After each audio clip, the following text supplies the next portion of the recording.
Titimplahan ko muna itong chicken with soy sauce, suka, nor seasoning, ito ay optional lang, paminta, at ng garlic powder. Haluin ko muna. Habang hinahalo ko ito, kung hindi ka pa nakapag-subscribe sa aking channel, please subscribe at i-click mo na rin ang notification bell para lagi kang updated sa aking latest recipes. Ayan, okay na ito. Ibabad muna natin ito for at least 30 minutes. Maglalagay ako ng konting cooking oil. Sasangkot ko muna itong chicken. Tinanggal ko muna yan sa pagkakababad.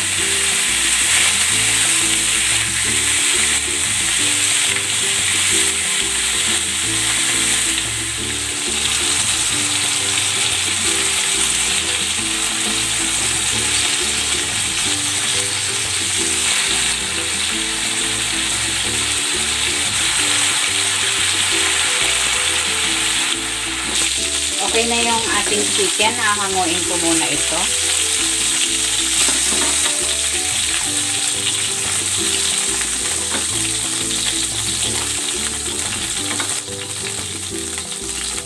Igigisa ko na tong bawang.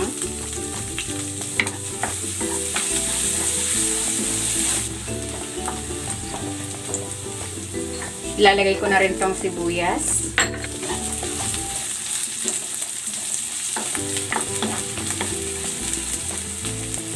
Ilalagay ko na uli dito yung chicken.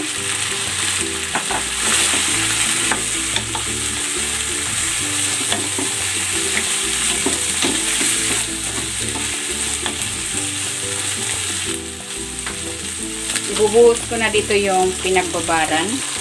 Ayan. Balik na natin yan.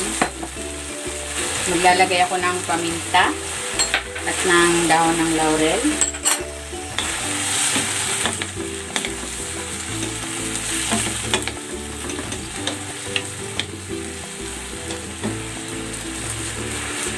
Takpan natin. I-simmer natin ito for 15 minutes.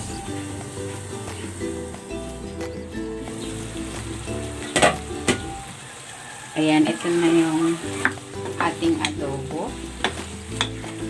Malapit na ang matuyuan.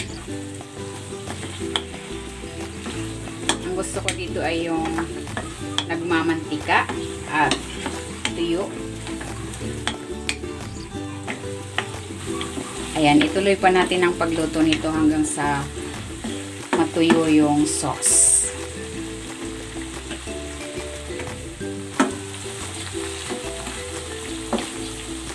Ayan, luto na itong ating pinatuyong adobong manok.